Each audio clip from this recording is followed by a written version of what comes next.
എടുത്താലും അതിന്റെ തീക്ഷ്ണത ഉണ്ടെങ്കിലേ അതൊരു ഫലപ്രാപ്തി ഉണ്ടാകും. അല്ലെങ്കിൽ അത് ചെയ്യാവുന്നേ ഉള്ളൂ, ചെയ്തുകൂടാ. ഞാനത് കാണുന്നില്ല, ഒരു പൂർണ്ണത കാണുന്നില്ല. അപ്പോൾ മനുഷ്യൻ പൂർണ്ണനായിരിക്കണം. അതുകൊണ്ടാണ് ദൈവത്തിന് നേരെ ഇങ്ങനെ എഴുതി വെച്ചാൽ മതിയായിരുന്നു. പക്ഷേ നമ്മളിവിടെ ചെറിച്ചിട്ടിരിക്കുന്നത് നാം ഇതിനെ അന്വേഷിച്ച് കണ്ടെത്തി ഭക്ഷിക്കണം. ഞാൻ യഹോവയുടെ വചനങ്ങളെ കണ്ടെത്തി അന്വേഷിച്ച് അതിന്റെ ഹൃദയത്തിന് എന്തായിരുന്നു ആനന്ദവും സന്തോഷമായി. ദൈവവചനെ കണ്ടെത്തി എന്ന് ഭക്ഷിക്കാൻ തുടങ്ങി കഴിഞ്ഞാൽ പിന്നെ അതിപ്പോൾ ഒരു സന്തോഷം നമുക്ക് ധാന്യവും വീഞ്ഞും വർദ്ധിച്ചിട്ടുള്ള അധികം സന്തോഷം നീ എന്റെ ഹൃദയത്തിൽ തന്നിരിക്കുന്നു, ഞാൻ സമാധാനത്തോടെ ഇവിടെ കിടന്നുറങ്ങും. അവസാനം ഇവിടുന്ന് പോകുമ്പോഴും മണ്ണിന് വേണ്ടി നിർഭയം അരിഞ്ഞു ചേരുമ്പോഴും സമാധാനത്തോടെ കിടന്നുറങ്ങും. ഇതിനു വേണ്ടിയാ സമാധാനത്തോട് വന്ന് വിളിച്ചുണർത്തുന്നതാണ്. ഈ ലോകത്തിൽ നിന്ന് നാം മാറ്റപ്പെടുന്നത് ഒന്നുകിൽ രൂപാന്തരപ്പെടണം, അല്ലെങ്കിൽ സമാധാനത്തിലേക്ക് പ്രവേശിക്കണം. ക്രിസ്തുവിൽ അവർ ഭരിക്കുന്നവർ സമാധാനത്തിലേക്ക്, സ്വസ്ഥതയിലേക്ക് പ്രവേശിക്കുന്നു. ഇവിടുത്തെ കഷ്ടപ്പാടുകൾ സംസാരം പറഞ്ഞപ്പോൾ അദ്ദേഹം പറഞ്ഞ പദങ്ങൾ ഞാൻ കേട്ടറിയാം. അതേ കഷ്ടതകൾ മനുഷ്യന് കൂടപ്പുറപ്പാണ്. നാം ജനിക്കുമ്പോൾ തന്നെ മനുഷ്യന് ദൈവം തന്നിരിക്കുന്ന കഷ്ടം. നിങ്ങൾ വാക്യം പോയിട്ട് നടന്നുള്ളപ്പോൾ നിങ്ങൾ മൂന്ന് വിരുദ്ധ സംസാരിക്കുന്നു. ഈ കഷ്ടത ഇല്ലെങ്കിൽ ഇങ്ങനെയാണ് ഇവരെവിടെ പോയതൊക്കെ ഓർമ്മയില്ല. രാഷ്ട്രീയം പറയും, പലതും പറയും, എല്ലാ കാര്യത്തിലും.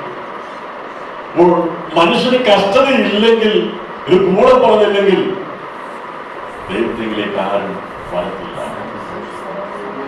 അതുകൊണ്ട് ദൈവത്തിലേക്ക് വരാൻ വേണ്ടി, ദൈവത്തെ ആശ്രയിക്കാൻ വേണ്ടിയാണ് നമ്മുടെ കാര്യം നടക്കാതെ പോകുന്നത്. താമസം വരുന്നത്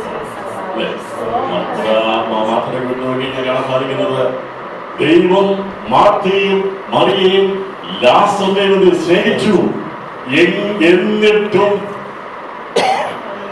എന്ന് പുറത്തുവാക്കിയത്, എന്നിട്ടും ലാസർ ചെയ്തു. സ്നേഹിച്ച വീട്ടിൽ ഒരിക്കലും പ്രതീക്ഷിച്ചില്ല. പക്ഷെ എന്തോ സംഭവിച്ചു. ഞാനത് ചിന്തിച്ചപ്പോ ഭയങ്കര മറമല്ല കിടക്കുന്നതോടെ ഞാൻ മെട്ടെടുക്കാൻ പറ്റുന്നത്. അവിടെ ഒരു സന്ദർഭം ഉണ്ടാക്കാൻ അതിന് മുമ്പിൽ അദ്ദേഹം വായിച്ച യേശുവിനെ കല്ലെറിയാൻ വേണ്ടി യഹൂദന്മാർ അവിടെ പ്ലാൻ ചെയ്തപ്പോൾ യേശു അവിടെ വിട്ടുപോയി യോർദാൻ അക്കരെയുള്ള ബെഥാനിയിൽ പോയി താമസിക്കാനിടയായിരുന്നു. രണ്ട് ബെഥാനിയ. യോർദാൻ അക്കരെയുള്ള ബെഥാനിയാണ് സ്നാനം നടത്തുന്ന സ്ഥലം. എന്നാൽ ഇക്കരെയുള്ള ബെഥാനിയ യെരൂശലേം നടത്തുന്ന സ്ഥലം. ഇല്ല, ബൈബിളിലുള്ള രണ്ട് ബെഥാനിയുണ്ട്, യോർദാന്റെ അക്കരെ ഇക്കരയും. യഹൂദന്മാർ കല്ലെറിയാൻ വേണ്ടി ഞാനിവിടെ ഒന്നാണ് ഈ കുരുടനെ കാഴ്ച കൊടുത്ത സമയത്തോടുള്ള ബന്ധത്തിലാണ് സംഭവിക്കുന്നത്. സംഭവിച്ചപ്പോൾ ഇവര് തന്നെത്താൻ ദൈവമാക്കുന്നു പറഞ്ഞുകൊണ്ട് ഇവരെ ദൈവം മനുഷ്യന്മാർ യഹൂദന്മാർ കല്ലെടുത്തു കഴിഞ്ഞപ്പോൾ യേശു അവിടം വിട്ട് ഗലീലയിൽ പോയി എന്ന് പറഞ്ഞാൽ ഈ പറയുന്ന ഈ യോർദാൻ കടന്ന് യേശുവിനെ സ്നാനം നടത്തിയെന്നാൽ യോഹന്നാൻ സ്നാനം നടത്തിയ സ്ഥലത്ത് ബെത്ലഹേമിൽ പോയി പാർത്തു. പിന്നെ ഇങ്ങോട്ടൊന്നും മടങ്ങി വരണമെങ്കിൽ ഈ കല്ലെടുത്തവന്മാരുടെ സ്വഭാവം മാറ്റാൻ പറ്റത്തില്ല. പക്ഷേ ഒരു സാഹചര്യം ഉണ്ടാക്കണം യേശുവിന് യഹൂദയിലേക്ക് മടങ്ങി വരുവാൻ വേണ്ടി. കല്ലെടുത്തെറിഞ്ഞ് വിട്ടതാ, സ്വർഗം കണ്ടതാ. അപ്പൊ തന്റെ പുത്രനെ മടക്കി വിടണമെങ്കിൽ, ഇവിടേക്ക് മടക്കി വിടണമെങ്കിൽ എന്ത് ചെയ്യണമായിരുന്നു? ഒരു മരണവീട് ആവശ്യമായിരുന്നു. അവിടെ ആ മരണ വീട്ടിൽ ആയതുകൊണ്ടാണ് യഹൂദന്മാർ യേശുവിനെ കണ്ടപ്പോൾ മിണ്ടാതിരുന്നത്. വേറെ എവിടെയെങ്കിലും വെച്ചാൽ കണ്ടിരുന്നെങ്കിൽ യേശുവിനെ ചിലത് സംഭവിക്കുന്നത്, ചില കാര്യങ്ങൾ ദൈവത്തിന് നിവർത്തിക്കാൻ വേണ്ടി, ചില കാര്യങ്ങൾ നടക്കാൻ വേണ്ടിയാ ചില സംഭവങ്ങൾ നടക്കുന്നത്.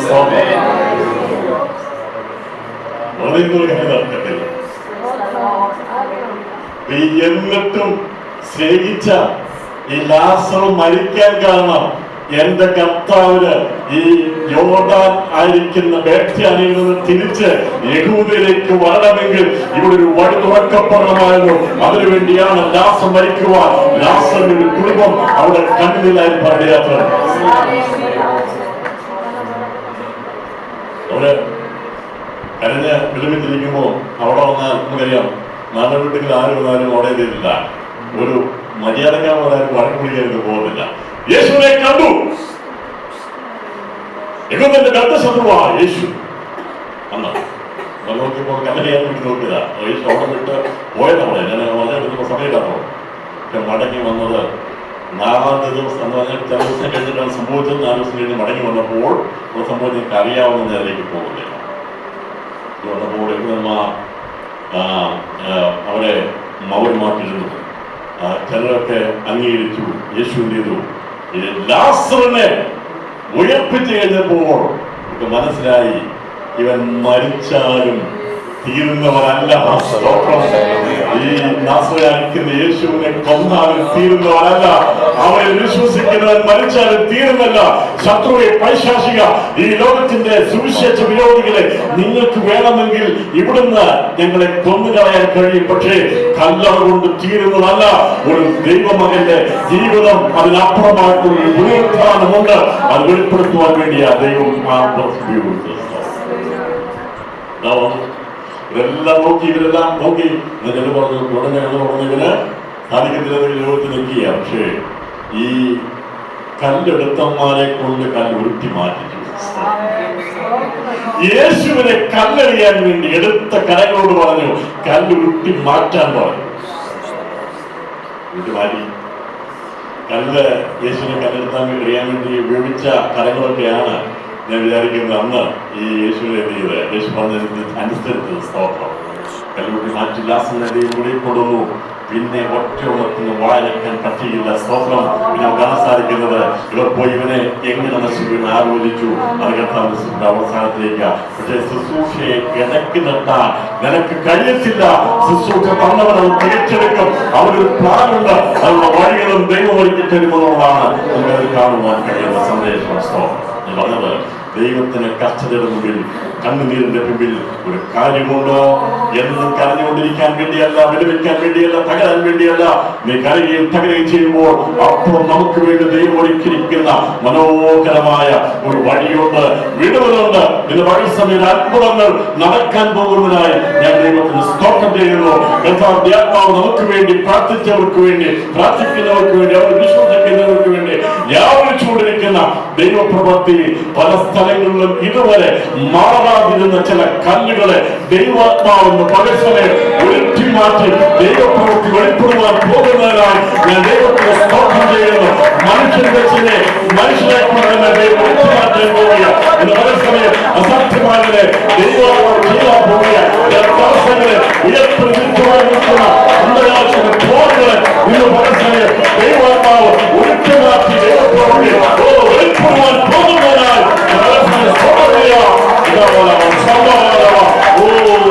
സംഭവിച്ചിട്ട് നിങ്ങൾ മനസ്സിൽ ആത്മാവിൽ കാണുകയാണ്.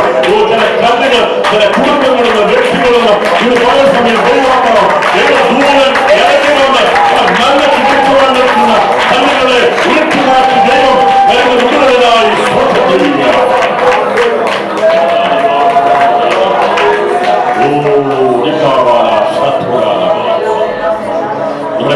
ചെയ്യുവാൻ ലോകസ്ഥാപനം തിങ്കൾ എന്നുള്ളത് വെളിപ്പാട് പുസ്തകം 13-ാമത്തെ അതിന്റെ 7-ാം വാക്യവും അതിന് വായിച്ചു കഴിഞ്ഞിട്ട് എന്താണ് ലോകസ്ഥാപനം എന്നുള്ളതിനെ കുറിച്ചുള്ള ചെറിയ ചിന്തകൾ പങ്കുവയ്ക്കാൻ താല്പര്യപ്പെടുകയാണ്. സ്തോത്രം. സമയമാകുമ്പോൾ 2 മിനിറ്റ് കൊണ്ട് എന്നെ ഓർപ്പിക്കണം. 13-ാമത്തെ 8-ാം വാക്യം വായിക്കാം. 13-ാമത്തെ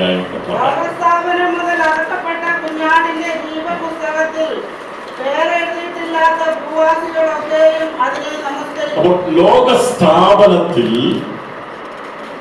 എഴുതപ്പെട്ട ലോകസ്ഥാപനം മുതൽ അടക്കപ്പെട്ട കുഞ്ഞാടിന്റെ ജീവപുസ്തകത്തിൽ പേരെഴുതപ്പെട്ടില്ലാത്ത ഭൂവാസത്തിൽ അവനെ മനസ്സിലാക്കി. ജീവപുസ്തകം എന്നുള്ളത് എന്ന് മുതലുള്ളതോടെ ലോകസ്ഥാപനം മുതൽ അറക്കപ്പെട്ട കുഞ്ഞാട് ജീവപുസ്തകം. ഇപ്പൊ ജീവപുസ്തകം ആരംഭിക്കും. ലോകസ്ഥാപനത്തിന് മുമ്പാണ് ക്രിസ്തു നമുക്ക് വേണ്ടി അറക്കപ്പെട്ടത്. ഇവിടെ പറഞ്ഞെങ്കിൽ ലോകസ്ഥാപനം മുതൽ വന്നിരിക്കുന്നത് ലോകസ്ഥാപനം മുതൽ അറക്കപ്പെട്ട കുഞ്ഞാടിന്റെ ജീവപുസ്തകം. ഇപ്പൊ ജീവപുസ്തകം എന്നുള്ള പുസ്തകം എഴുതി തുടങ്ങുന്നത് ആരംഭിക്കുന്നത് ലോകസ്ഥാപനം. എന്താ ആരംഭിക്കുന്നത്? ലോകസ്ഥാപനം. ആരുടെ പേര്? ആദ്യം എഴുതാരുടെ പേരാണ് ലോകസ്ഥാപനം. ലോകാരംഭം ആരും തെറ്റിപ്പോയത്. ലോകാരംഭം ആയിരുന്നെങ്കിൽ ഞാൻ പറഞ്ഞ വചനം വായിക്കുമ്പോൾ അതിനകത്ത് മറഞ്ഞിരിക്കുന്ന സീക്രട്സ് ഉണ്ട്, മർമ്മങ്ങളുണ്ട്. നമ്മളെല്ലാം എടുത്ത് എല്ലാം പോലെ ഉപയോഗിക്കാൻ പാടില്ല. ഒട്ടും പഞ്ചസാരയ്ക്ക് ഒരുപോലെ ഇരിക്കുന്നെങ്കിലും ഒരാളും എന്ന് പറഞ്ഞപ്പോൾ ലോകസ്ഥാപനം എന്ന് പറയുമ്പോൾ വ്യത്യസ്തതയുണ്ട്, ലോകാരംഭം എന്ന് പറയുമ്പോൾ വ്യത്യസ്തതയുണ്ട്. ലോകാരംഭം മുതൽ എഴുതിയ ജീവപുസ്തകം അല്ല, ലോകാരംഭം. ജീവപുസ്തകം എഴുതപ്പെട്ടു തുടങ്ങിയത്, ഓപ്പൺ ചെയ്തത് എന്ന് മുതലാണ്. ആദത്തിൽ ഹവ്വയും സൃഷ്ടിച്ചപ്പോൾ ലോകത്തെ ദൈവം സ്ഥാപിച്ചു. അപ്പോൾ തേജസ്സുള്ളവന്റെ പേര് ദൈവമെന്ന് ജീവപുസ്തകത്തിൽ എഴുതി വെച്ചു. ജീവപുസ്തകം എന്നാ എഴുതുന്നത്? ലോക സ്ഥാപനത്തിൽ ആരംഭത്തിൽ നമ്മുടെ പേര് മായ്ച്ചു കളഞ്ഞു. ലോകസ്ഥാപനത്തെങ്കിൽ എഴുതി, ലോക ആരംഭത്തെങ്കിൽ ആദത്തിന്റെ ഹവ്വയുടെ പേരെന്ത് ചെയ്തു? പാപം മുഖാന്തരം മായ്ച്ചു കളഞ്ഞു. ലോകസ്ഥാപനത്തിൽ ദൈവം അവന്റെ സ്വരൂപത്തിലും സദൃശ്യത്തിലും മനുഷ്യനെ സൃഷ്ടിച്ചിട്ട് ഒരു റെക്കോർഡ് എഴുതി വെച്ചു.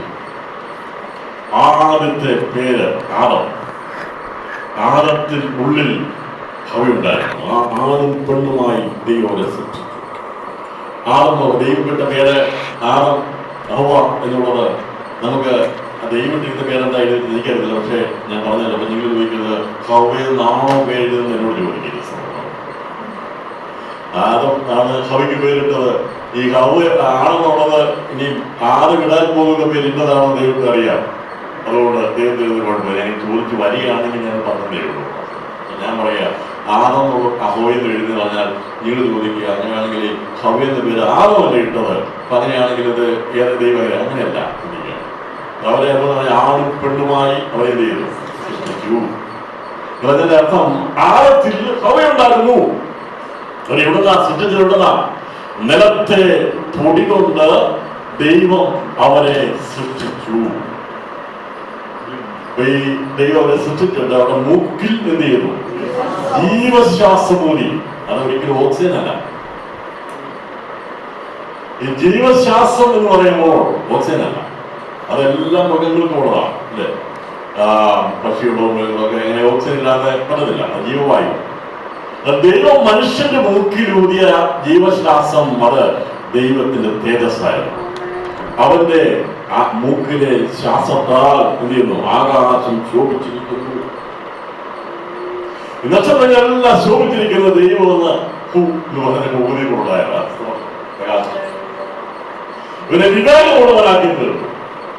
മറ്റു മനുഷ്യർ വ്യത്യസ്തമായി ചിന്തിക്കുന്ന, മനനം ചെയ്യുന്ന മനുഷ്യൻ എന്ന് പറഞ്ഞാൽ മനനം ചെയ്യുന്നവൻ, ചിന്തിക്കാൻ കഴിവുള്ളവൻ. ചിന്തിക്കാൻ കഴിവുള്ളവരെയാണ് മനുഷ്യൻ എന്ന് പറയുന്നത്. മനുഷ്യൻ മനനം ചെയ്യാൻ കഴിയും, ചിന്തിക്കാൻ കഴിയും. അപ്പൊ ദൈവത്തിന്റെ സ്വരൂപത്തിലും സദൃശ്യത്തിലും നമുക്ക് നല്ല ചിന്ത പറയുന്നില്ലേ? വീട്ടിലിരിക്കുമ്പോൾ തന്നെ നാളെ പോകുന്നതിനെ കുറിച്ച്, മറ്റന്നാൾ പോകുന്നതിനെ കുറിച്ചുള്ള ചിന്ത നമുക്ക് കേൾക്കേണ്ടി വരും, ചിന്തിക്കാൻ കഴിയും. പക്ഷേ നിങ്ങൾ വീട്ടിൽ വന്ന് പട്ടിക്കൊക്കെ കുടിക്കാൻ വരുന്നതോ അവർക്ക് മുഖമൊക്കെ എക്സ്പീരിയൻസ് ചെയ്യാൻ പറ്റും, പക്ഷേ പ്ലാൻ ചെയ്ത് പോകാനുള്ള കഴിവില്ല, എനിക്കറിയാം. ഇന്ന് പട്ടിക്കും കുഞ്ഞിക്കൊക്കെ ഒരുപാട് മാറ്റം വന്നിട്ട് അതിന്റെ ആഹാര രീതി മാറിയതുകൊണ്ട് പണ്ടൊക്കെ വല്ല വേസ്റ്റാണ് കൊടുത്തോളൂ, ഇന്ന് നമുക്ക് പ്രോട്ടീനാണ്. അപ്പൊ ആ കഴിക്കുന്ന ആഹാരത്തിന് ബുദ്ധി അതിനുണ്ട് അല്ല. പണ്ടൊക്കെ എല്ലാം മുന്നോട്ടേ ഉള്ളൂ, വഴികൾ മണ്ണൊക്കെ എത്തുന്നുണ്ട്. ഇപ്പൊ കൊടുക്കുന്ന ആഹാരം പ്രോട്ടീനുകളായിട്ട് കൊടുക്കുന്നത് അതനുസരിച്ച് അതിന്റെ ബുദ്ധി വികാസം ഉണ്ടായി. അപ്പം ക്രിക്കറ്റ് കളിക്കാനും പന്ത് കളിക്കാനും ഒക്കെ അതിനും പറ്റും. ആഹാര രീതി മാറിയപ്പോൾ മനുഷ്യൻ പോലെ മൃഗത്തെ വളർത്തുന്നു. മനുഷ്യനേക്കാൾ മനുഷ്യ കുഞ്ഞുങ്ങളെക്കാൾ കാര്യമായിട്ട് വളർത്തുന്നത് 10-20,000 രൂപ ഒരു പട്ടിക്കുഞ്ഞിനെ പൂജക്കുഞ്ഞിനെ വളർത്തുന്ന ഒരു എത്തരാക്കുന്നു മാസം. ഈ കഴിക്കുന്ന ആഹാരം മാറുന്നതനുസരിച്ച് ഈ ബ്രെയിനൊക്കെ മാറ്റമുണ്ടാകും. എന്നാൽ ദൈവം മനുഷ്യന്റെ കൊടുത്ത വിവേകം ശരിയും തെറ്റുന്നവരെ തിരിച്ചറിയാനുള്ള വിവേകമാണ് ദൈവം കൊടുത്ത വിവേകം. അണ്ടർസ്റ്റാൻഡ് എന്ന് പറഞ്ഞാൽ ശരിയും തെറ്റും വിവേചിക്കാനുള്ള കഴിവാണ് ദൈവം മനുഷ്യനെ സൃഷ്ടിച്ചപ്പോൾ അവന്റെ സ്വരൂപത്തിൽ സൃഷ്ടിച്ചത്. അവനെ തിരിച്ചറിയാനുള്ള വിവേകം ബാക്കിയുള്ള ദൈവം. കാരണം അതാണ് ദൈവം മനുഷ്യൻ വ്യത്യാസമാണ്. ഞാൻ മനുഷ്യൻ ദൂതന്മാരുടെ വ്യത്യാസം ആർക്കും താല്പര്യമുള്ള പുസ്തകം വായിച്ചാൽ മതി. അതെല്ലാം വിസ്തരിച്ച് ചെയ്തിട്ടുണ്ട്. ഇതിനു മുമ്പ് എഴുതിയ പുസ്തകങ്ങളൊക്കെ ഇതൊക്കെ ചെയ്യാം. വായിക്കാത്തതുകൊണ്ടാണ് നിങ്ങൾ വായിക്കാനൊക്കെ അത് ബൈബിൾ വായിക്കാൻ സമയം കിട്ടുന്നത് എവിടെയാണ് പറഞ്ഞ പോലെ ഇതൊക്കെയാണ് വായിക്കുന്നത് പോലെ ഇതൊക്കെയാണ് വായിക്കുന്നത് ഇതൊക്കെയാണ് വേറെ എന്തെല്ലാം വായിക്കുന്നത്. അത് ഞാൻ വിടുന്നുണ്ട്. അതിലെ താല്പര്യമുള്ള എല്ലാം എടുത്തു പോയി കഴിഞ്ഞാൽ നമുക്ക് ഇപ്പോഴും സത്യത്തിരിക്കാൻ പറ്റുന്നതാണ്. അപ്പൊ ദൈവം മനുഷ്യനെ സൃഷ്ടിച്ചപ്പോൾ അവന്റെ മൂക്കിൽ അവന്റെ ശ്വാസമൂതി വിവേകത്തിന്റെ തിരിച്ചറിവിന്റെ അണ്ടർസ്റ്റാൻഡ് ചെയ്യാനുള്ള വേർതിരിക്കാനുള്ള ശരിയേത് തെറ്റേത് തിരിച്ചറിയാനുള്ള ആത്മാവിനെ ദൈവം ശ്വാസമായിട്ട് തന്നു. അതുകൊണ്ട് നമുക്ക് തിരിച്ചറിവുള്ളവരായിരിക്കണം. ഭേദങ്ങളെ തിരിച്ചറിയാനുള്ള കഴിവുണ്ടായിരിക്കണം. ഇന്നത്തെ തലമുറയ്ക്ക് വരാൻ പോകുന്ന ഏറ്റവും വലിയ വിഷയം എന്ന് പറഞ്ഞു കഴിഞ്ഞാൽ മയക്കുമരുന്നുകളുടെ ആധിക്യം, അതിന്റെ അതിപ്രസക്തി മുഖാന്തരമായിട്ട് ചിന്തിക്കാനുള്ള കഴിവില്ലാതെ മനുഷ്യനെ മൃഗമാക്കിക്കൊണ്ടിരിക്കുന്ന ഈ തലമുറയിൽ ജീവിക്കുമ്പോൾ നിങ്ങളോട് എനിക്ക് പറയാനുള്ളത് ഒരിക്കലും അതിലേക്ക് പോകാൻ പാടില്ല. പരിശുദ്ധാത്മാവ് നമുക്ക് സുഖം നൽകുന്നതാ. ദൈവാത്മാവ് ഞാൻ നിങ്ങൾക്ക് പാപത്തെക്കുറിച്ചും ഭീതിയെക്കുറിച്ചും ന്യായവിധിയെക്കുറിച്ചും ബോധം ആത്മാവാണ് മനുഷ്യൻ വ്യാപരിക്കേണ്ടത്. മറുഭാഗത്ത് എതിർ ക്രിസ്തു അവന്റെ ആത്മാവ് വ്യാപരിക്കാൻ പോകുന്നത് പാപത്തെക്കുറിച്ച് ചിന്തിക്കുന്നില്ല, നീതികരണത്തെക്കുറിച്ച് ചിന്തിക്കുന്നില്ല, ന്യായത്തെക്കുറിച്ച് ചിന്തിക്കുന്നില്ല. തിന്നുക, കുടിക്കുക, ആനന്ദിക്കുക, നാളെ മരിക്കുമല്ലോ എന്നുള്ള ഇതിലേക്ക് യുവാക്കളെ തള്ളിവിടുന്ന ഒരു കാലഘട്ടത്തിൽ ജീവിക്കുമ്പോൾ പെട്ടുപോകരുത് എന്നാണ് ദൈവം നമ്മളോട് പറയുന്നത്. നിങ്ങൾ മാത്രമല്ല നമുക്കൊക്കെയും സംഭവിക്കാം. വചനത്തിന് പകരം ദൈവചിന്തകൾക്ക് പകരമായിട്ട് യൂട്യൂബിലും മറ്റു പലതിലും കയറി സമയങ്ങൾ നമുക്ക് മണിക്കൂറുകൾ ചെലവഴിക്കാൻ സാധിക്കും. ഇങ്ങോട്ട് ഒന്നും കിട്ടത്തുമില്ല. ഒരു പ്രയോജനം കിട്ടുന്നില്ല. ചെറിയ പ്രയോജനം ഉപയോഗിക്കണം, ഇതെല്ലാം ആവശ്യമാണ്. പക്ഷേ മണിക്കൂറുകളോളം ഇതിനകത്ത് ചെലവഴിച്ച് വെറുതെ സമയം കളയുന്ന ഒരുപാട് സമയം നഷ്ടപ്പെട്ട് പറഞ്ഞുകൊണ്ടിരിക്കുകയാണ്. ഞാൻ യൂട്യൂബ് ഉപയോഗിക്കുന്ന ആളാണ്, ഇതൊക്കെ ചെയ്യുന്ന ആൾ. പക്ഷെ പറയുന്നത് നമ്മുടെ സമയം നമ്മൾ തന്നെയാണ് തക്കത്തിൽ ഉപയോഗിക്കാൻ കഴിയാതെ. ഒരു ഭാഗത്ത് മദ്യമയക്കുമരുന്നുകളിലൂടെ മനുഷ്യന്റെ ബോധത്തെ ഇല്ലാതാക്കാൻ ശ്രമിക്കുമ്പോൾ മറുഭാഗത്ത് നമ്മുടെ സമയത്തെ മോഷ്ടിക്കാൻ വേണ്ടി എന്ത് ചെയ്യുന്നു? വിശ്വാസ പഠനം ചെയ്തുകൊണ്ട് നമ്മെ അവന്റെ വഴിയിലേക്ക് കൊണ്ടുവരാൻ പോകുമ്പോൾ എന്ന് പകർത്തുമ്പോൾ ഞങ്ങൾ അതിനുള്ളതല്ല, ഞങ്ങൾക്ക് ഇതെല്ലാം വേണം, ഇതെല്ലാം നമ്മളെല്ലാം ഉപയോഗിക്കണം. എന്നാൽ നമ്മൾ അതിനൊന്നും അടിമപ്പെട്ടു പോകുവാൻ പാടില്ല എന്നുള്ളതും ഇന്ന് പകർച്ചം ഓർപ്പിക്കുന്നു. ഏതെങ്കിലും വിധത്തിൽ നമ്മെ ഈ ട്രാക്കിൽ നിന്നൊന്ന് മാറ്റാൻ വേണ്ടിയാണ് സാത്താനന്റെ കിടഞ്ഞ് പരിശ്രമിക്കുന്നത്. പക്ഷേ നാം ജയാളികളായി ക്രിസ്തുവിലായതുകൊണ്ട് ബലമുള്ളവരാകുന്ന ബലഹീനതയെ തികഞ്ഞു നിൽക്കുന്ന ദൈവശക്തി ആവരിക്കുന്നതുകൊണ്ട് നാം ഇവയിലെല്ലാം എന്ത് ചെയ്യുന്നു? ജയം പ്രാപിക്കുന്നു. ജയം പ്രാപിക്കുന്നു. ലോക സ്ഥാപനത്തിൽ ദൈവം സൃഷ്ടിച്ചിട്ട് ഒരു പുസ്തകം എടുത്തുകൊണ്ട് ആ പുസ്തകത്തിൽ ആദ്യമായി കുറിക്കപ്പെട്ട പേര് ആദം ഹൗവ. ആദത്തെ എഴുതിയ ശേഷമായി ഹൗവയുടെ പേര് ദൈവം എഴുതാൻ ഇടയായിരുന്നു. രണ്ടുപേർ മാത്രമായിരുന്നു ലോകസ്ഥാപനത്തിൽ നിഷ്പാപ യുഗത്തിൽ ഈ ഉലകത്തിലുണ്ടായിരുന്നത്. ഉലകത്തിലുണ്ടായിരുന്ന ഏക വ്യക്തികൾ രണ്ടുപേരായിരുന്നു. അവരുടെ കുടുംബമായിരുന്നു. അവിടെ ഐക്യതയോടെ അവർ ജീവിക്കുവാനിടയായിട്ടുണ്ട്. എങ്ങനെ ജീവിച്ചത്? ഐക്യതയോടെ ജീവിച്ചു. ഇവിടെ വന്ന് അപ്പനെ അമ്മയെ വിട്ടുപിരിഞ്ഞ് ഭാര്യയോട് പറ്റിച്ചേരും. അവർ ഇരുവരും ഒരു ദേഹമായി തീരും. പ്രിയപ്പെട്ടവരെ, അമ്മായിമാരെ ഒക്കെ ഞാൻ പറയുന്നത്, കുഞ്ഞുങ്ങളെ വിവാഹം കഴിയുമ്പോൾ അവർ വഴിക്ക് വിട്ടേക്കണം, അവർ ജീവിക്കട്ടെ. അത് വചന വ്യവസ്ഥയാ. സ്തോത്രം. നിങ്ങൾ അതിന് ഇടയ്ക്ക് കയറി എന്ത് ചെയ്യരുത്, അവരെ തിരിക്കാനൊന്നും പോകണ്ട. അവർ ജീവിക്കട്ടെ. ദൈവവസ്ഥയാ, ദൈവത്തിന്റെ വ്യവസ്ഥയാണ്. അവരെ അഴിച്ചുകൊള്ളുന്നതല്ല. ഉപേക്ഷിക്കുക എന്ന് പറഞ്ഞാൽ എൻ്റെ അർത്ഥം അപ്പനെ അമ്മയെ തള്ളിക്കളയാനല്ല. അതിന്റെ അർത്ഥം മനസ്സിലായിട്ടില്ലെങ്കിൽ ഞാൻ പറയാതാണോ എന്നറിയണം. ഈ യുവാസുകൾ അപ്പനെ ഉപേക്ഷിക്കുക എന്ന് പറഞ്ഞ അർത്ഥം റിജക്ട് ചെയ്യാനല്ല. പക്ഷെ പ്രിയോറിറ്റി മാറും, സ്ഥാനം മാറും. അതാണ് പക്വതെത്തുന്ന ഒരു യുവാവ് ഒരു യുവതിയെ വിവാഹം കഴിച്ചു കഴിയുമ്പോൾ അന്ന് വരെ ഇപ്പൊ ഞാൻ എന്റെ മോനെ ഇപ്പം ലാൻഡ് ചെയ്തപ്പോൾ അത് വരുന്നതിനൊക്കെ എപ്പോഴും വെച്ചുകൊണ്ടിരിക്കുക. എല്ലാം ചെയ്യുമ്പോൾ തന്നെ ആ ജോലിയെല്ലാം അവന്റെ വൈപ്പെടുത്തോളും. എനിക്ക് അയച്ചിട്ടൊരു കുഴപ്പമില്ല, അവിടെ അറിയിച്ചാൽ മതി. പറഞ്ഞാൽ ഇപ്പൊ ഞങ്ങളാണ് ചോദിക്കുന്നത്, എവിടെയായി കഴിച്ചോ, നീ എടുത്തോ. കുറച്ച് കഴിയുമ്പോൾ അവസരമാണ് ഏറ്റെടുക്കാൻ വേണ്ടി ഒരു തക്ക തുണയെ കൊടുക്കുന്നത്, പങ്കാളിയെ കൊടുക്കുന്നത്. അപ്പൊ ഈ അപ്പനെ ഉപേക്ഷിക്കാൻ ഒരർത്ഥം, ഈ ഗർഭപാത്രത്തിൽ കുഞ്ഞ് ഒഴിവായി കഴിഞ്ഞാൽ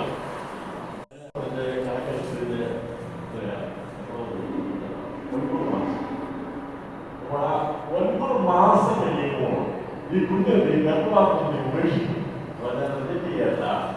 അത് പാകമായി കഴിഞ്ഞു ഭൂമിയിൽ ജീവിക്കുവാനുള്ള ഒരു പ്രാണിയായി കഴിയുമ്പോൾ ഈ ഗർഭപാത്രത്തെ ഉപേക്ഷിച്ച കുഞ്ഞിന്റെ വെളിയിൽ വരും. അമ്മ എന്ത് ചെയ്തു? ഉപേക്ഷിച്ചോ? അല്ല. പക്ഷെ എന്താണ്, ഇനി അവിടെ താമസിക്കേണ്ട സാധ്യതയാണ് ഭാഗം. അതാണ് ഏതൊരു സംഭവിച്ചത്. അപ്പനെയും അമ്മയും എന്ന് പറഞ്ഞാൽ ദൈവം സൃഷ്ടിച്ച ദൈവത്തെ ആരും ഉപേക്ഷിക്കാതെ ഇരുന്നിരുന്നെങ്കിൽ അവർ ഒറ്റപ്പെട്ടു.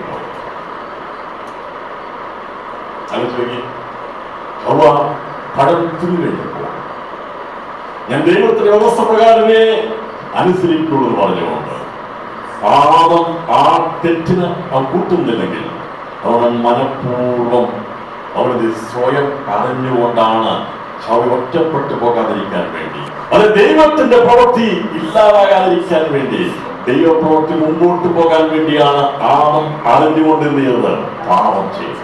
പറഞ്ഞാൽ അത് ചെയ്തില്ലായിരുന്നെങ്കിൽ അവ ഒറ്റപ്പെടുതായിരുന്നു സാത്താൻ വേണ്ടി. അവൻ പാക്ഷ്യമായിരുന്നു. ഉലകത്തിലെ ആദ്യത്തെ കുടുംബത്തെ സെപ്പറേറ്റ് ചെയ്യുക, അതായിരുന്നു അവന്റെ പദ്ധതി. ഏതാണ് വിചാരിച്ചത്?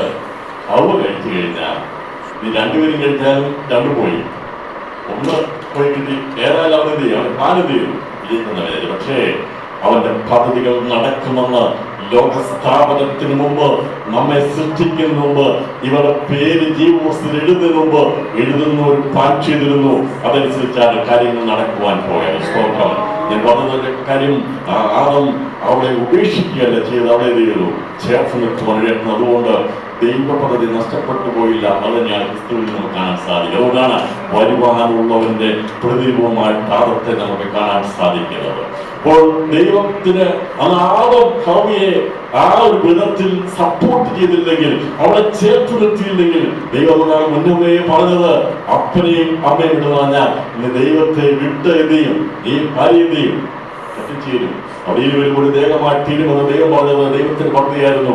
ആദം ദൈവത്തിൽ നിന്ന് മാറുമെന്ന് ദൈവത്തിന് അറിയാമായിരുന്നു. അത് മാറിയത് മറ്റൊന്നുമല്ല, അവൾ ചെയ്ത തെറ്റിനെ അവൾ ചേർന്നില്ലെങ്കിൽ അവൾ ഒറ്റപ്പെട്ടു സംഭവിക്കാതിരിക്കാൻ വേണ്ടി ഏതൻ എന്ന ആദ്യ കുടുംബത്തിൽ ദൈവത്തിന്റെ പ്രവൃത്തി മുഖാന്തരമായി ആദം ക്രിസ്തുവിനെ നേടാനെന്നുകൊണ്ട് തെറ്റിയത് ഹവ്വയെ ചേർത്ത് നിർത്തുവാനിടയാക്കുന്നു. എന്നെ കേൾക്കുന്ന പ്രിയപ്പെട്ടവരെ, കുടുംബത്തിൽ വ്യത്യാസങ്ങൾ കാണാം, ചിന്തകൾ വരാം. പക്ഷേ നിങ്ങളിൽ തന്നിരിക്കുന്ന ഭാര്യമക്ക ബന്ധത്തിൽ ഒരിക്കലും ഇടച്ചുണ്ടാകാൻ പാടില്ല. ഒരാളുടെ ബലഹീനത വരുമ്പോൾ മാറ്റി നിർത്തുകയല്ല, അവരെ ചേർത്ത് നിർത്തുവാനായ ഒരു മനോഭാവം ഉണ്ടെങ്കിൽ നിങ്ങളുടെ കുടുംബജീവിതത്തെ തകർക്കാൻ സാധാരണ കഴിയുന്നില്ല. പരാജയപ്പെടുത്തുവാൻ പൈശാചികൾ ശ്രമിച്ചു. അതാണ് ഞാൻ അതിനെക്കുറിച്ച് പോകുന്നില്ല. നിങ്ങൾക്ക് വേണം വിവാഹം നേടുമ്പോൾ പുസ്തകം വായിച്ചാൽ മതി. മനസ്സിലാക്കി എഴുതിയിട്ടുണ്ട്. വിവാഹം നേടുമ്പോൾ പുസ്തകത്തിലാണ് ഇത് വളരെ വിശദമായ രീതിയിൽ എഴുതിയിട്ടുണ്ട്. ഞങ്ങൾ ഹിന്ദു തരുന്നത് ആവശ്യമായതോട് പറഞ്ഞു പോകും. അപ്പോൾ ഈ സാധാരണ പ്രവൃത്തി ലോകസ്ഥാപനത്തിൽ ദൈവം സൃഷ്ടിച്ച മനുഷ്യനെ പരാജയപ്പെടുത്തി ഇല്ലാതാക്കാൻ വേണ്ടിയാണ് അവൻ ചെയ്തത്. ലോകസ്ഥാപനത്തിൽ ഒരു പേര് എഴുതിയത് ദൈവമാണെങ്കിൽ അവനൊരു ഉദ്ദേശമുണ്ട്. ആ എഴുതിയതിന്റെ പിൻപിൽ സ്തോത്രം, മനുഷ്യൻ ജനിക്കുമ്പോൾ അവന്റെ സകല പേരുകളും ജീവന്റെ പുസ്തകത്തിൽ എഴുതപ്പെടുന്നുണ്ട്. ലോകസ്ഥാപനത്തിൽ എഴുതപ്പെട്ടു തുടങ്ങിയ പുസ്തകം അത് തുറക്കപ്പെടുന്നത് വെളിപ്പാട് പുസ്തകത്തിൽ 20-ാം അധ്യായത്തിൽ കാണുന്നത് വെള്ള സിംഹാസനം മുമ്പാകെയാണ് കാണപ്പെടുന്നത്, തുറക്കപ്പെടുന്നത്. എന്നാ ഇത് തുടങ്ങിയത് ലോകസ്ഥാപനത്തിൽ ആദം ഹവ്വ പേര് എഴുതി തുടങ്ങി ഒടുക്കത്തെ നാളിൽ ഈ ലോകം ഇല്ലാതായി പുതിയ ആകാശം പുതിയ ഭൂമി വരുന്നവരെ അവസാനം ജനിക്കുന്ന ഒരുവന്റെ പേര് വരെ ഈ ജീവപുസ്തകത്തിൽ എഴുതപ്പെട്ടിരിക്കും എന്നാണ് പറയുന്നത്. ലോകസ്ഥാപനം മുതൽ അറുക്കപ്പെട്ട കുഞ്ഞാടിന്റെ ജീവന്റെ പുസ്തകത്തിൽ പേര് കാണാത്ത ഏവരെയും എന്ന് പറയുന്നത് ലോകസ്ഥാപനത്തിൽ എഴുതി കാണാത്ത. എന്നാൽ ഇവിടെ സ്വർഗത്തിൽ പേരിനെ കുറിച്ച് പറഞ്ഞിട്ടില്ല ഉണ്ടോ? അതിന്റെ അർത്ഥം ഇതൊക്കെ മനസ്സിലാക്കണം. സ്വർഗത്തിൽ പേരിക്കുന്ന എഴുതില്ല. എന്താ കാര്യം എന്താ? എതിർപ്പിസിന്റെ പാഠത്തിൽ സ്വർഗത്തിൽ പേരിക്കുന്ന സമപോകാട്ടമാണ്. സ്വർഗത്തിൽ പേരിക്കുന്ന ആദ്യജാതന്മാരുടെ സഭ. നമ്മുടെ പേര് ജീവപുസ്തകത്തിൽ നിന്ന് പ്രമോഷൻ കിട്ടി എന്നതാണ് സ്വർഗത്തിൽ പേരെഴുതിയിരിക്കുന്ന ആദ്യ ജാതന്മാരുടെ സഭ. ഈ സ്വർഗത്തിൽ പേരെഴുതി കഴിഞ്ഞാൽ അവർക്ക് ലഭിക്കുന്ന സ്വർഗീയ തേജസ്സാണ് ലഭിക്കുന്നത്. ജീവപുസ്തകത്തിൽ മാത്രമേ പേരുള്ളെങ്കിൽ അവർ പുനരുത്ഥാനം പ്രാപിക്കുന്ന ഒടുക്കത്തെ നാളിലാണ് അവർക്ക് ലഭിക്കുന്ന തേജസ് ഭൗതിക തേജസ്സായിരിക്കും.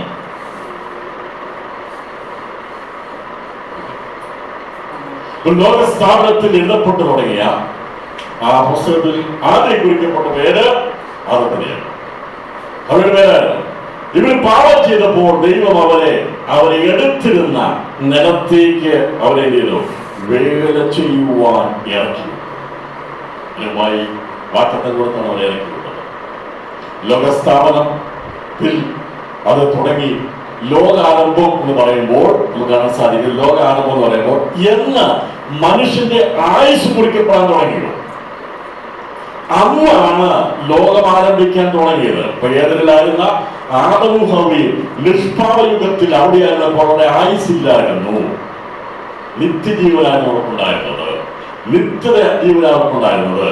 എന്നാൽ എന്ന് വിലക്കപ്പെട്ട കരി അകത്ത് ചെന്നോ മനുഷ്യൻ മരിക്കുവാൻ അവന്റെ അകത്തെ ആത്മാവിന് മരണമുണ്ടായപ്പോൾ അവന്റെ ആത്മമരണത്തോടു കൂടെ തന്നെ ദൈവം ജഡമരണം കൂടി ദൈവം ചെയ്തു മനുഷ്യനെ. അങ്ങനെയാണ് ആത്മമരണവും ജഡമരണവും പിന്നെ നിത്യമരണവും ഉണ്ട്. ദൈവയാൽ കർത്താവ് വന്നത് നിത്യമരണത്തിൽ നമ്മെ വേർതിരിച്ചെടുക്കാൻ വേണ്ടിയാണ്, മാറ്റാൻ വേണ്ടി കർത്താവ്. അവരുടെ ദൈവ തേജസ്സുള്ളവരായി അവർ എവിടെയായിരുന്നു? രണ്ടും ഒരുപോലെ തേജസ്സായിരുന്നില്ല. ഒരു നേരത്തെ വായിച്ചാൽ മതി. പുരുഷൻ ദൈവത്തിന്റെ തേജസ്സാകുന്നു, സ്ത്രീയോ പുരുഷന്റെ തേജസ്സാകും. അപ്പോൾ അത് ദൈവയുടെ അധികാരം വെച്ചിരിക്കുന്നു. ആ ഒരു അധികാരത്തിന് കീഴിലാണ് ഇപ്പൊ തേജസ്സിൽ വ്യത്യസ്തത വെക്കാൻ കാരണം ആദത്തെ പരാജയപ്പെടുത്താൻ ഒരിക്കലും പൈശാചിന് കഴിയത്തില്ല. എന്നാൽ മനുഷ്യന്റെ തേജസ്സായിരിക്കുന്ന ആദത്തിന്റെ തേജസ്സായിരിക്കുന്ന സ്ത്രീയെ പരാജയപ്പെടുത്തുവാൻ ആർക്ക് കഴിയും? അവനെങ്ങനെ അവർ കയറുന്നറിയാമോ? നേരിട്ട് കയറാൻ കഴിയത്തില്ല. ആത്മാറാട്ടം നടത്തിയാണ് അവൻ ഏതെങ്കിലും പ്രവേശിപ്പാനിടയായിട്ട്. ഇങ്ങനെ വംശമേറിയ സൃഷ്ടിയായിരിക്കുന്ന പാമ്പിൽ കയറി ഏതൊക്കെ തോട്ടം തുഴഞ്ഞു കയറുവാണ്. അപ്പം നമ്മളോട് കർത്താവ് പറഞ്ഞത് ഈ കണ്ണൻ വരുന്നത്, മോഷ്ടാവ് വരുന്നത് അറുക്കുവാനും മുടിക്കുവാനുമാണ്. അവൻ എങ്ങനെ വരുന്നത്? ആത്മാറിയ വഴിയുള്ളൂ. അവൻ വന്ന് നുഴഞ്ഞു കയറ്റക്കാരാണ്. നുഴഞ്ഞു കയറിയാണ് ഒന്നാമത്തെ കുടുംബത്തെ തകർത്ത് കളഞ്ഞത്. പക്ഷേ അവിടെ കൊണ്ട് തകർന്നു പോയില്ല. അതിൽ നിന്ന് ദൈവം എന്ത് ചെയ്തു? ദൈവത്തിന്റെ പ്ലാൻ അനുസരിച്ചുള്ള സ്വർഗീയ കുടുംബത്തെ ദൈവം കണ്ടിരുന്നു. അതിന്റെ ഭാഗമായി തീരുവാൻ നമുക്ക് ഭാഗ്യം ലഭിച്ചതിനായി ഇത് പരസ്യം സ്തോത്രം ചെയ്യാം. ഒന്നാം മനുഷ്യനായ ആദം മുഖാന്തരം ലോകത്തിൽ പാപവും മരണവും ആണെങ്കിൽ ഒടുക്കത്തെ ആരാമാരിക്കുന്ന ക്രിസ്തു മുഖാന്തരം ജീവൻ വ്യാപരിപ്പാനിടയായിട്ടുള്ളൂ. ഇവിടെ ലോകസ്ഥാപനത്തിന് പേരെഴുതി എത്ര നാൾ അവിടെ ലോകസ്ഥാപനത്തിൽ അവർ ഏതെങ്കിലും തോട്ടത്തിലായിരുന്നു അറിയുന്നില്ല. അപ്പോൾ ആദത്തെ സൃഷ്ടിച്ചത് എവിടെ? ആദത്തിന് ഒരു ജന്മഗൃഹമുണ്ട്, ആദത്തിന് ഒരു വാസഗൃഹമുണ്ട്. അതുപോലെ തന്നെ ആദത്തിന് അവിടെ വന്നുപാർക്കുന്ന സ്ഥാപനം അവിടെ കാണാൻ സാധിക്കുന്നുണ്ട്. അപ്പോൾ അവരുടെ ജന്മഗൃഹം, ആദത്തിന്റെ ജന്മഗൃഹം ഏതാണെന്ന് അറിയാമോ? ആരെവിടെ ജനിച്ചത്? ആദം ജനിച്ചത് ഏതെന്നിലല്ല. ആദത്തെ സൃഷ്ടിച്ചത് ഭൂമിയിലാണ്. ഭൂമിയുടെ മധ്യഭാഗത്താണ് ഇത് സൃഷ്ടിച്ചത്. ദൈവം പ്രത്യക്ഷപ്പെട്ടത് സകലത്തെ സൃഷ്ടിച്ച ശേഷമായി ദൈവം എന്ത് ചെയ്തു? ഈ ലോകത്തിലേക്ക് ഇറങ്ങി വന്നത് ജലത്തെ പൊടിയിൽ നിന്ന് അവന്റെ സ്വരൂപത്തിൽ സദസ്യത്തിൽ ഒരു മനുഷ്യനെ ഉണ്ടാക്കി ജീവശാസ്ത്രം ഒരു ജീവനുള്ള ദേഹിയാക്കി നിർത്തിയത് ഞാൻ പറഞ്ഞല്ലോ. ഭൂമിയുടെ മധ്യഭാഗമായിരിക്കുന്ന യെരൂശലേം ദൈവത്തിന്റെ നഗരം എന്ന് പറഞ്ഞിരിക്കുന്ന അവിടുത്തെ മണ്ണാണ് ദൈവം മനുഷ്യനെ മെനയാൻ വേണ്ടിയത്. ആഫ്രിക്കയിലെ മണ്ണല്ല, ഇന്ത്യയിലെ മണ്ണല്ല.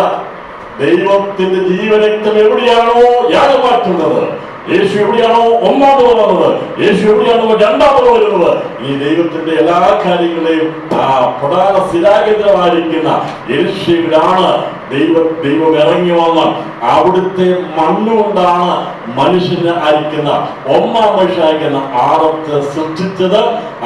അതാണ് നമുക്ക് അവിടെയാണ് ഒന്നാം മനുഷ്യന്റെ ജന്മഗ്രഹമായിട്ടുള്ളത്. ആദം ജനിച്ചത് ലോകസ്ഥാനത്തിൽ എവിടെ ജനിച്ചത്? അവൻ ഭൂമിയിൽ വെച്ച് ഭൂമിയുടെ മധ്യഭാഗമാകുന്ന യെരൂശലേമിലാണ് ജനിക്കുന്നത്. നമ്മൾ ഇന്ത്യൻ പറയുന്നു അതായത് മധ്യഭാഗം. ദൈവത്തിന്റെ പാദസ്പർശമേറ്റ സ്ഥലത്തിന് വേണ്ടിയാണ് ലോകത്തിൽ മുഴുവൻ പിടി നടക്കുന്നത്. അറിയാലോ, ഈ കേന്ദ്ര സ്ഥാനം കൈയടക്കാൻ വേണ്ടി ശത്രു ഇതുണ്ടായാൽ ആ രാജ്യത്തിന്റെ ക്യാപിറ്റൽ പിടിച്ചാലും ചെയ്തു, തലസ്ഥാനം പിടിച്ചാൽ ചെയ്തു പരാജയം. ഇതെങ്ങനെ കൈക്കലാക്കി എടുക്കാൻ വേണ്ടിയാണ് അവർ അന്ത്യമാനിക്കുന്ന പോരാട്ടങ്ങൾ നടത്തുന്നത്. അത് യുദ്ധങ്ങളായിട്ടൊക്കെ ഇനി വരാൻ പോകുന്ന കാര്യങ്ങളൊക്കെ. അപ്പൊ ഇതിന്റെ പ്രധാന സന്ദേശം മനസ്സിലാകുന്നത് ആദത്തിന്റെ ജന്മഗൃഹം, ആദത്തെ സൃഷ്ടിച്ചെടുത്തത് ഭൂമിയിലെ പൊടി കൊണ്ടാണ്, നിലത്തിലെ പൊടി കൊണ്ടാണ്. ആ നിലത്തിലെ പൊടിയായി ദൈവം ഉപയോഗിച്ച മണ്ണ്, അത് ദൈവം എടുത്ത മണ്ണ്, അത് യെരൂശലേമിൽ ഉൾപ്പെടുന്ന പാലസ്തീനിലെ മണ്ണ്, അവിടെയാണ് ദൈവം ഇറങ്ങി വന്നത്. അവിടെ ദൈവം സൃഷ്ടിച്ചിട്ട് അതിനുശേഷം ദൈവം ഏതൊരു തോട്ടം കിടക്കുണ്ടാക്കി, അവിടെ കിടക്കുണ്ടാക്കിയ ശേഷമായി അവിടെ വെച്ചാണ് ഹവ്വയെ ദൈവം. ഹവ്വയുടെ ജന്മഗ്രഹം ഏതൻ തോട്ടം. ആദത്തിന്റെ ജന്മഗ്രഹം ബർത്ത് പ്ലേസ് എവിടെ ചോദിച്ചാൽ അതുകൊണ്ടാണ് നമ്മളോട് ബർത്ത് പ്ലേസ് എവിടെയാണ് അല്ലേ? ഭയങ്കര ബുദ്ധിമുട്ടാണ്. സർട്ടിഫിക്കറ്റ് ഭയങ്കര ബുദ്ധിമുട്ടാണ്. പഞ്ചായത്ത് എവിടെ ജനിക്കുന്നുള്ളത് സർട്ടിഫിക്കറ്റ്. അപ്പോൾ ആദത്തിന്റെ ബർത്ത് പ്ലേസ് സർട്ടിഫിക്കറ്റ് എടുക്കുന്ന ദൈവം എവിടെ നടക്കുന്ന അറിയാമോ? എവിടെ നടക്കുന്നത്? ഇവിടെ മധ്യഭാഗത്ത്. ഹവ്വയുടെ ബർത്ത് പ്ലേസ് അവിടെ ജനിച്ച് അവിടെ സൃഷ്ടിക്കപ്പെട്ടത് ഇവിടെ ആയിരുന്നെങ്കിലും അവിടെ വേർപിരിച്ചത് ഇവിടെ സൃഷ്ടിന്റെ അടിയിൽ ഉണ്ടായിരുന്നു. പക്ഷേ ഹവ്വയെ വേർപിരിച്ചത് ഇവിടെ വെച്ചാണ്. ഇതാണ് ലോകസ്ഥാപനം. അവരവിടെ രണ്ടുപേരും എന്ത് ചെയ്തു? രണ്ടും ഒന്നായി ജീവിപ്പാനിടയാണ്. എന്നുവരെ ജീവിച്ചു. ദൈവം ഒരു കാലാവധി വെച്ചിരുന്നു, നിഷ്പാപയുഗത്തിൽ. എന്നും അവിടെ അവർ മാത്രം ജീവിപ്പാൻ ദൈവം ആഗ്രഹിക്കുന്നു. അങ്ങനെയാണെങ്കിൽ സന്തതി കൊണ്ടുണ്ടായിരുന്നു. എന്നും കാലിമതാണ് ജീവിക്കാനല്ല ദൈവം കണ്ടിരിക്കുന്നത്. സന്തതികൾ ജനിക്കണം, ദൈവത്തിന്റെ ആഗ്രഹം. ആദവും ഹവ്വയും അവിടെ നിഷ്പാപയുഗത്തിൽ അങ്ങനെ ജീവിച്ചിരുന്നെങ്കിൽ, തലമുറകളൊന്നും ഇല്ലായിരുന്നെങ്കിൽ ഉണ്ടാകത്തില്ലായിരുന്നു. പക്ഷേ ദൈവ പദ്ധതി അങ്ങനെ അവിടെ ജീവിക്കണമെന്നല്ല. ഞാൻ പറഞ്ഞല്ലോ, ഏത് കാര്യത്തിനും പിന്നിൽ ദൈവോദ്ദേശം സംഘടന ചോദിച്ചു എന്ത് മിഥ്യാത്വത്തിനാ എന്ന് പറഞ്ഞാൽ എന്ത് കാര്യത്തിനാ മനുഷ്യനെ സൃഷ്ടിച്ച് ചോദിക്കുമ്പോൾ നമ്മൾ പറഞ്ഞു എന്തിനാ സൃഷ്ടിച്ച് ചോദിക്കുമ്പോൾ ദൈവം പറയും എനിക്ക് ഇവരെ സൃഷ്ടിച്ചതിന്റെ ഒരു ഉദ്ദേശമുണ്ട്. എന്നോട് ചേരുവാനുള്ള ഒരു ജനത്തെ ഞാൻ മണ്ണിൽ നിന്ന് കാണുന്നുണ്ട്. അതിനു വേണ്ടിയാ ദൈവം സൃഷ്ടിച്ചത്. സ്തോത്രം. എന്തിനു വേണ്ടിയാ നമ്മെ സൃഷ്ടിച്ചത്? കഷ്ടതയ്ക്ക് വേണ്ടിയല്ല, കണ്ണിന് വേണ്ടിയല്ല, നാശത്തിന് വേണ്ടിയല്ല, നരകത്തിന് വേണ്ടിയല്ല, മരണത്തിന് വേണ്ടിയല്ല, പിശാചിന് വേണ്ടിയല്ല, ദൈവത്തോട് ചേരുവാൻ വേണ്ടിയാണ് ദൈവം നമ്മളെ സൃഷ്ടിക്കാനായി ഇടയാക്കുന്നത്. ഇതൊക്കെ നിഴലായി നിൽക്കുന്ന കാര്യങ്ങളാണ്. നിഴലായി നിൽക്കുന്നത് ലോകസ്ഥാപനത്തിൽ ദൈവം മനുഷ്യനെ സൃഷ്ടിക്കാൻ ഇടയായി. നമുക്കിന് ആരംഭമുണ്ട്, അവസാനമുണ്ട്. ദൈവത്തിന് എപ്പോഴും ആരംഭ അവസാനങ്ങളുള്ളതാണ്. സ്റ്റാർട്ട് ചെയ്താൽ ഒരു ശുഭകരമായ ഒരു അവസാനമുണ്ട്. ലോകാവസാനം ഇസ് നോട്ട് എ ട്രാജഡി. ലോകാവസാനിക്കുന്ന ഒരു എന്തല്ല ഒരു അപകടത്തിനല്ല എത്തിച്ചേരാൻ പോകുന്നത്. ദൈവത്തിന്റെ പർപ്പസ് പൂർത്തിയിരിക്കുന്നതാണ്. നിങ്ങൾ വീടുപണി തുടങ്ങി, വീടുപണി അവസാനിച്ചത് ട്രാജഡിയാണോ? അല്ല. ലോകത്ത് പറഞ്ഞ് പഠിക്കുന്നത് ലോകാവസാനം വെരി ബിഗ് ട്രാജഡി, അത് അവർക്കാണ്. പക്ഷേ ലോക അവസാനം എന്നുള്ളത് ദൈവം ലോക സ്ഥാപനത്തിൽ ആരംഭിച്ച പ്രവൃത്തി അതിന്റെ പൂർണ്ണതയിലേക്ക് എത്താൻ പോകുന്നവരെയാണ് ലോകാവസാനം. ദൈവത്തിലെ ലോകാവസാനം ട്രാജഡി അല്ല, ദൈവപ്രവൃത്തി വെളിപ്പെടെയാണ്, ദൈവപ്രവൃത്തി പൂർത്തീകരിക്കാനുള്ളതാണ് ലോകാവസാനം. ലോകസ്ഥാപനത്തെ കുറിച്ച് ഞാൻ പറഞ്ഞു. ലോകാരംഭം എന്നുള്ളത് ഇവിടെ എഴുതപ്പെട്ട പേര് എഴുതിയവൻ തന്നെ മായ്ച്ചു കളഞ്ഞതാണ് ലോകാരംഭം. ലോകാരംഭത്തിൽ ഇവിടെ പോയി പാപം ചെയ്തപ്പോൾ ലോകം ആരംഭിച്ചു. എന്തിനാണ് ആരംഭിച്ചു? പൈശാചികനാൽ ആരംഭിച്ചു.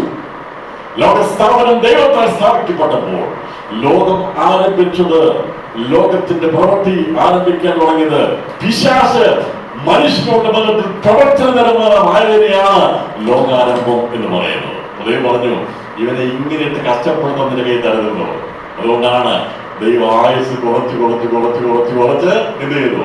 വൃക്ഷത്തിന്റെ ആയുസ് നിന്ന് ഇന്നിപ്പോൾ പുല്ല് പോലുള്ള ആയുസിലേക്ക് ദൈവം മാറ്റിയത്. അത് ദൈവം മനുഷ്യരോട് കാണിക്കുന്ന വലിയൊരു കരുണയാണ്. ഒന്നാണ് ദൈവം കൊടുക്കില്ല.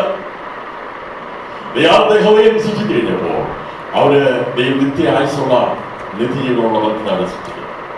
പാപം ചെയ്ത് കഴിഞ്ഞപ്പോൾ ദൈവം പറഞ്ഞു, ഞാൻ പാപം ചെയ്യുന്നതിന്റെ പേര് ഞാൻ എന്ത് ചെയ്യും?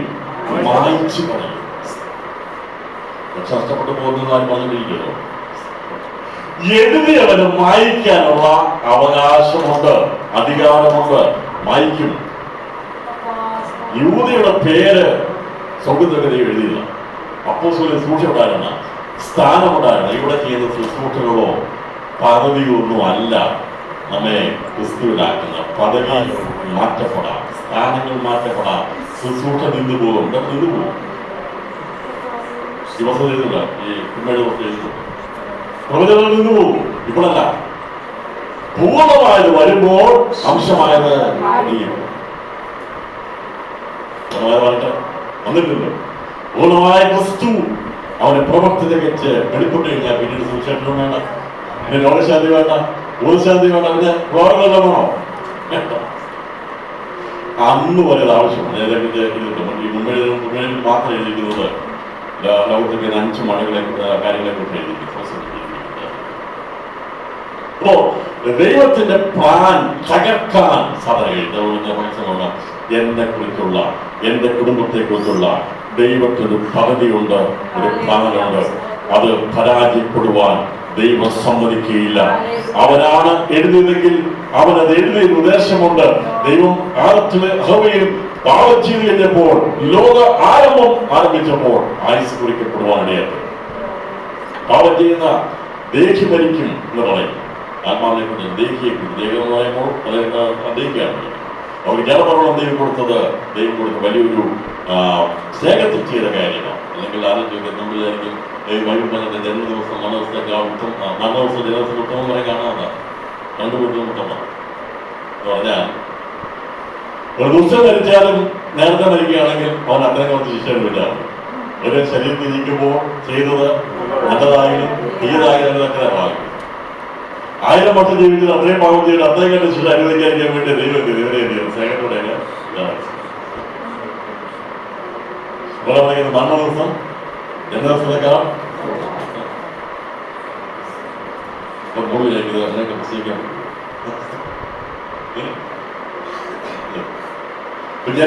നമ്മളൊക്കെ ബർത്ത്ഡേ ആകും. പക്ഷേ വരി പറയുന്നത് നേരത്തെ മരിക്കുന്ന ഉച്ച മരിച്ചാലും അവിടെ നല്ലതാണ്. കാരണം എന്താ? അത്രയും കുറച്ച് ശിക്ഷ കിട്ടും. നമ്മൾ ജീവിക്കുന്നത് തികവിലേക്കെത്താൻ വേണ്ടിയാണ് ദൈവത്തോടെ ജീവിക്കുന്നത്. എന്നാൽ പ്രിയപ്പെട്ടവരെ, നമ്മുടെ അവസാനം ഞാൻ പറഞ്ഞല്ലോ തേജസ്സുള്ളതാണ്, അനുഗ്രഹിക്കപ്പെട്ടതാണ്.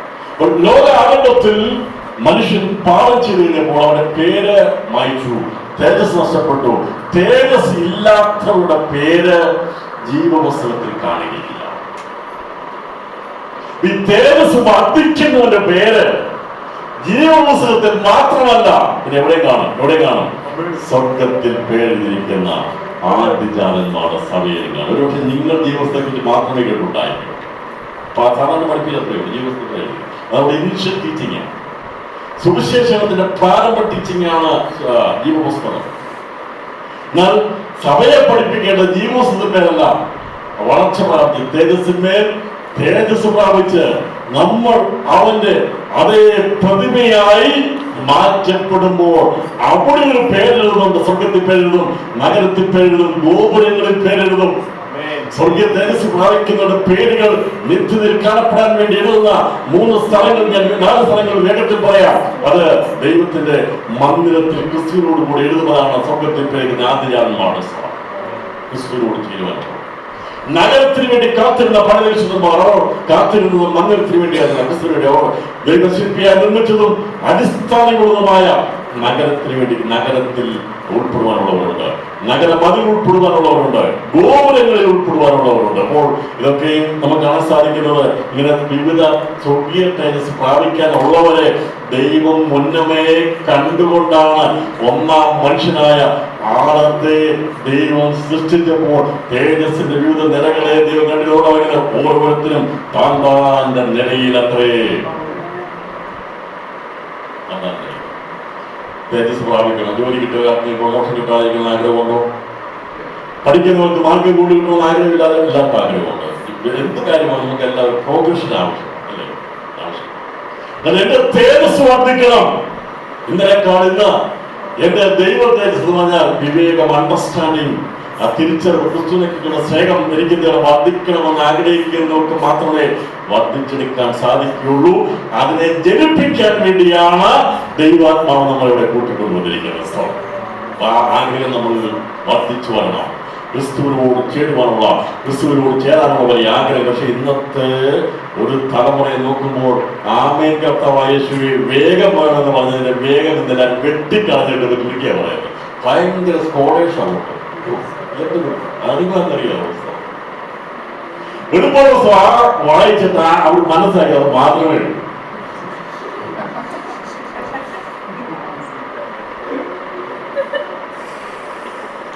ആമേൻ കർത്താവായ യേശുവേ വരണമേ എന്നുള്ളത് മാത്രമേ കണ്ടുള്ളൂ. ബാക്കിയൊന്നും പറയുന്നത് ഇതാ പിതാക്കന്മാർ പറഞ്ഞു വെറുമുള്ള കാര്യമല്ല ഇത്. ആമേൻ കേട്ടോ, ഞാൻ വേഗം വരുന്ന സമയമുള്ളൂ. ആമേൻ എന്ന് പറയുമ്പോൾ അത് അങ്ങനെ തന്നെയാണ് അല്ലേ? കേട്ടോ, ഇതാ ഞാൻ വേഗം വരും. ആമേൻ അതിനകത്ത് എന്താ വേഗമാണ്. പിന്നീട് റിപ്പീറ്റ് ചെയ്യാതിരിക്കാൻ വേണ്ടിയാണ് ആമേൻ കർത്താവേ യേശു പറഞ്ഞത്. ഇതറിയാതെ ബാക്കി എന്തെല്ലാം കാട്ടിക്കൂട്ടുന്നറിയാവോ? കർത്തൃവേഷം നടത്താൻ ആഗ്രഹിക്കുന്നത് അത് യഥാർത്ഥമായ കർത്തൃവേഷം എന്താണെന്ന് അറിയിക്കാൻ വേണ്ടിയാണ്. എങ്ങനെയാ കർത്തൃവേഷം നടത്തേണ്ടത്, എന്താണ് കർത്തൃവേഷയുടെ പുറകിൽ മറിഞ്ഞിരിക്കുന്ന മർമ്മം? ഇന്നത്തെ സഭ ആ കർത്താവ് കാണിച്ച മാർഗ്ഗത്തെ കാറ്റിപ്പറത്തിക്കാതിരിക്കുക. അത് അങ്ങനെയല്ല എന്ന് വെളിപ്പെടുത്തേണ്ടത് പരിശുദ്ധാത്മാവിന്റെ ആവശ്യകതയായതുകൊണ്ട് നമ്മൾ നടത്താൻ ആഗ്രഹിക്കുന്നത്. കർത്താവ് തട്ടിയെടുത്തല്ല പ്രാർത്ഥിച്ചത്, തട്ടിവാഹിച്ചല്ല പ്രാർത്ഥിച്ചത്. അതൊക്കെ എല്ലാവർക്കും ഇഷ്ടം. തലമുടി കളിപ്പിക്കാൻ പറ്റുന്നത് അതൊന്നും ആരും കാണത്തില്ല. മുടി കൈ തോന്നുന്നു. ഞാനിത് എതിർക്കുമല്ലോ. അതുകൊണ്ട് ജീവിതത്തിൽ എനിക്ക് സന്തോഷമുള്ള കാര്യമാണ്. അത് തന്നെ കാണാത്തത്. ഈ സ്കോളേഴ്സ് ഇത് കാണാത്തതെന്താ? ഇത് കണ്ടില്ലേ? പക്ഷെ ഇവിടെ പഠിച്ചു വന്നപ്പോൾ വെളിപ്പാട് അവസാനം പിതാക്കന്മാർ പറഞ്ഞു മാറനാഥ കർത്താവേ വേഗമാണ്. നമ്മൾ വേഗം വെട്ടിക്കളഞ്ഞു. പൈശാചികം കടന്നാക്രമണം ചെയ്യുക. നമുക്ക് ദിവസങ്ങളിൽ നമ്മുടെ കർത്താവേ ആത്മാവും മണവാട്ടി പറയുന്നു വരിക എന്ന് കേൾക്കുന്നവനും പറയട്ടെ. ചെവിയുള്ളവൻ കേൾക്കുന്നവനും വേണ്ട വേഗം വേണ്ട. നമ്മൾ ഭയങ്കര ഒരു ദുരുപദേശമാണെങ്കിൽ അവർ പറയണ്ട. പക്ഷേ എനിക്ക് പറയാതിരിക്കാൻ കഴിയത്തില്ല. എന്റെ കർത്താവ് നിങ്ങളുടെ മക്കൾ വരികയാണെന്ന് പറയുമ്പോൾ മോനെ പതിയെ വന്നാൽ മതി. അവിടെ നിന്നോന്നാണോ പറയുന്നത്? എന്റെ മോനെ വേഗം വരാനോ പറയുന്നു. ഇവിടെ ഗ്രാമമൊന്നും ഉപയോഗിക്കുന്നില്ലല്ലോ. അപ്പൊ ഞാൻ വീട്ടിലോട്ട് വരികയെന്ന് പറയുമ്പോൾ വേണ്ട വേണ്ട.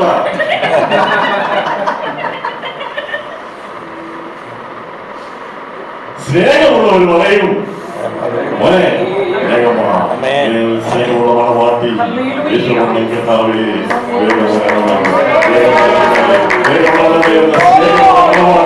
ഒരുപോലെ വിളിച്ചു പറയും ദൈവമേ വേഗം വരണമേ. നമുക്ക് അതിന്റെ കഥാവോട് പറയാം, കഥാവെ അത് വേഗം വരണം. അങ്ങനെ ഇവിടെ നമുക്ക് ഒന്നും ചെയ്യാനുള്ളത്, ഇവിടെ നമുക്ക് ഇല്ലാതെ ചെയ്ത് നമുക്ക് വേഗത്തിൽ അത്രയോട് പോകണമല്ലോ. അതുകൊണ്ട് ലോകാരംഭം സ്ഥാപിച്ചു, ലോകാരംഭത്തിൽ അവിടെ പേര് മായ്ച്ചു കളഞ്ഞു. ദൈവമൊക്കെ കഷ്ടത കൊടുത്തത് ആദത്തിന്, ഹവ്വയ്ക്ക് ഗർഭവേദനിപ്പ് കൊടുത്തത്, അവൻ ആദ്യത്തെ ആദത്തിനുണ്ടായ ഒന്നാമത്തെ സന്തതിയായിരിക്കുന്ന കൈയിന്റെ വേദനയോടുകൂടിയുള്ള ഹവ്വയുടെ പ്രസവമാണ്. അത് ഭയങ്കര വേദനയായപ്പോൾ എന്റെ ദൈവമേ എന്ന് അവൾ നിലവിളിച്ചു. അവൾ ദൈവത്തിലേക്ക് മടങ്ങി വരാൻ വേണ്ടിയാ അവിടെ ഗർഭധാരണം വർദ്ധിപ്പിക്കുവാൻ ഇടയാക്കുന്നത്.